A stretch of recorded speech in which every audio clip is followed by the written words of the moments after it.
Hey folks, Glenn May here with BassResource.com. And you know, on our forums, we sometimes get people, they're talking about the EWG worm, the extra wide gap worm hook.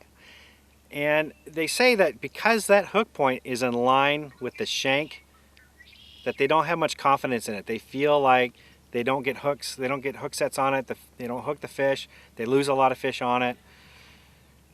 That's really not the case. It's not the design of the hook. It has to do with the hook set. Let me explain why. Have you ever done this? You set the hook on the fish, you reel him in, and suddenly pops loose, and you bring the bait back to the boat, and you look at it, and it looks like this. Okay, the hook point isn't even out. Have you ever had that happen to you? Come on, I know you have. Admit it. We're all friends here. We've all had this happen to us.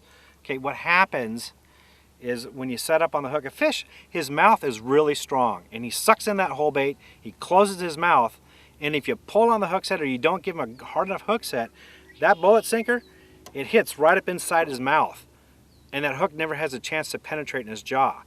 And that feels like a hook set to you, and you're pulling him in, you're fighting him until finally he opens his mouth and you just pull the lure right out of his mouth and it never penetrates. That's not the problem. That's not a problem with the design of the hook.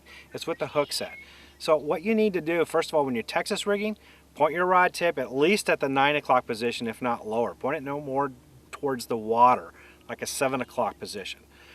Then when you detect a bite, instead of just reeling up and pulling back and setting the hook, reel up the slack, but drop the rod tip and then pull back. What you're going to do is you're going to create a whipping action with the rod tip, plus by throwing that slack in the line, you're going to jar that hook really hard, pile drive it into his mouth. But not only that, if he's got his mouth closed, it's going to pop that bullet sinker past his mouth.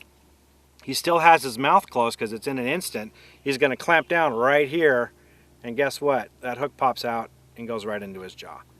Okay, so it's all in the hook set. It's not in the design of the hook. Give that a shot. Hope that works for you. For more tips like that, visit BassResource.com.